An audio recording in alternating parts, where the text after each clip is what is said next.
तब तक इस तरह से कैंडल मार्च निकालेंगे और पूरा आक्रोश में भरे हुए जब तक अंकिता को इंसाफ न मिल जाए और तब तक हम लोग इस तरह से प्रदर्शन हेमंत करेंगे। सरकार, झारखंड सरकार, जब अंकिता 5 दिनों से जिंदगी और मौत के बीच सरकारी अस्पताल में जूझ रही थी, उस पीरियड में सरकार जा करके वोटिंग कर रही थी और सभी विधायक और मंत्रियों के साथ मटन खा रही थी। ये सरकार ऐश मौज कर रही थी, लेकिन उस बेटी का जीवन के बारे में थोड़ा भी नहीं सोची, इसलिए जनता के बीच में काफी आक्रोश है। ऐसे सरकार को तुरंत इस्तीफा दे देना चाहिए और दोषियों पे मेरे कातिल जिंदा है, अंकिता हम शर्मिंदा है, मेरे कातिल जिंदा है, justice for Ankita, justice for Ankita, justice for Ankita, दोषियों को फांसी दो, दोषियों को फांसी दो, दोषियों को फांसी दो, अंकिता हम शर्मिंदा है। झारखंड सरकार होश में आओ, होश में आओ, होश में आओ, झारखंड सरकार होश में आओ, होश में आओ। के बीच नहीं है।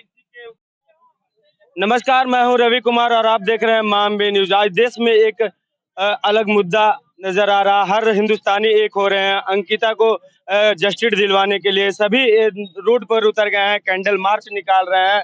सभी अंकिता को दोषी को फांसी दिलाना चाहते हैं। इसी को लेकर आज इटखोरी में भी कैंडल मार्च निकाला गया है। आइए रूबरू कराते हैं यहाँ के लोगों से और जानते हैं कि अंकिता के दोषियों को लिए वो फांसी की मांग कर रहे हैं या कुछ और उनका मांग है। ये डायरेक्ट उनसे मिलाते हैं और जानते हैं। सबसे पहले आप अपना नाम।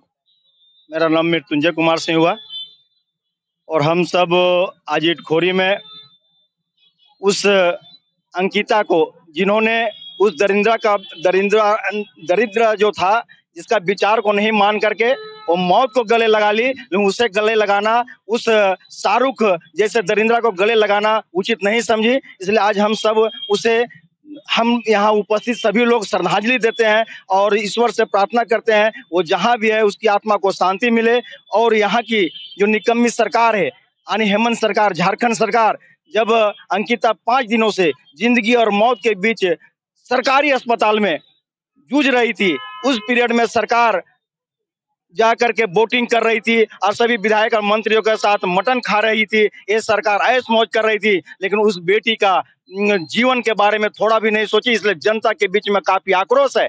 ऐसे सरकार को तुरंत इस्तीफा दे देना चाहिए और दोषियों पे हम लोग फांसी की मांग कर रहे हैं और उस परिवार को, पीड़ित परिवार को 10 लाख मुआवजा और उस परिवार में अधिक से अधिक लोगों को नौकरी दिया जाए और तुरंत अविलंब उसे गिरफ्तार तो नहीं किया गया, लेकिन जब भारतीय जनता पार्टी और पूरे देश के लोगों ने जब मांग उठाया तो उसे गिरफ्तार किया गया है।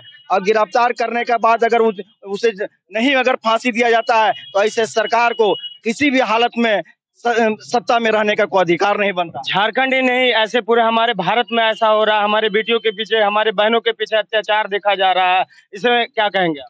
हम लोग सभी को पता है कि कैसे लोग ऐसे घटना को अंजाम दे रहे हैं। वैसे लोगों के लिए इस देश के प्रधानमंत्री ने फांसी का प्रावधान लाया, लेकिन इस राज्य सरकार से सबसे बड़ा चिंता इस राज्य सरकार में है कि वो बेटी को 5 दिनों से वो रिम्स में भर्ती थी और चंदा करके वो इलाज करवा रहे थे, लेकिन सरकार उसका कोई सहयोग नहीं किया। अगर उसे सहयोग मिलता, उचित इलाज होता, आज बेटी हम सबों के बीच में रहती। लेकिन सरकार की नाकामी दर्शाता है कि वो हिंदू बच्चियों के लिए काम नहीं करती है। यही मुस्लिम लड़का सीरियस हुआ, उसको दिल्ली भेजवाया इलाज के लिए, लेकिन हिंदू बेटी थी, उसके लिए इसके पास कोई पैसा नहीं है, कोई विचार नहीं है, कोई सोच नहीं है। इसलिए ऐसे सरकार को सत्ता में रहने का कोई अधिकार नहीं है। जैसा कि अभी हमें आपसे मिला है यहाँ पे एक व्यक्ति से, उन्होंने साफ तौर से कहा कि झारखंड सरकार पूरी तरह से निकम्मी है इस कार्य में। जहाँ बेटी अंतिम सांस ले रही थी अस्पताल में और वो पिकनिक मना रहे थे। आगे भी कुछ लोगों से जानेंगे उनके विचार को। आइए मिलाते हैं उनसे। आपका नाम? मेरा नाम ललित कुमार सिंह हुआ।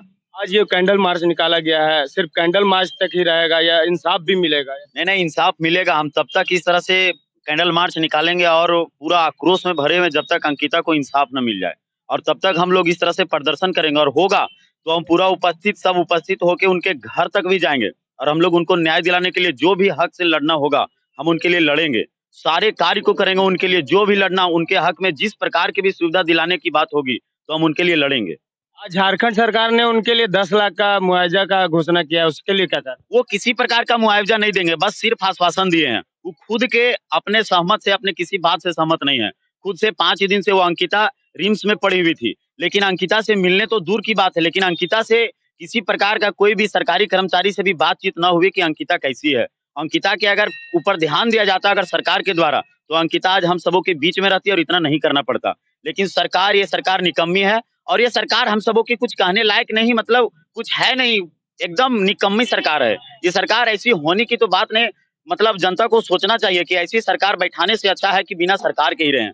ये सरकार एकदम निकम्मी सरकार है। जैसा कि अभी मिलाया, उन्होंने साफ तौर से कहा कि सरकार पूरी तरह से निकम्मी है और पूरे देश में ऐसी बेटियों पर प्रताड़ना हो रही है। आज पूरे हिंदुस्तान का ये हाल है। हर जगह बेटियों को प्रताड़ना, कभी एसिड से जला देना तो कभी पेट्रोल से जला देना। हर बार हम एक बेटी को, एक बहन को खो रहे हैं। देखते हैं अंकिता को इंसाफ मिलता है कि नहीं, या कैंडल मार्च तक ही रह पाता है। बने रहे हमारे साथ। मैं हूँ रवि कुमार और आप देख रहे हैं मामबी न्यूज।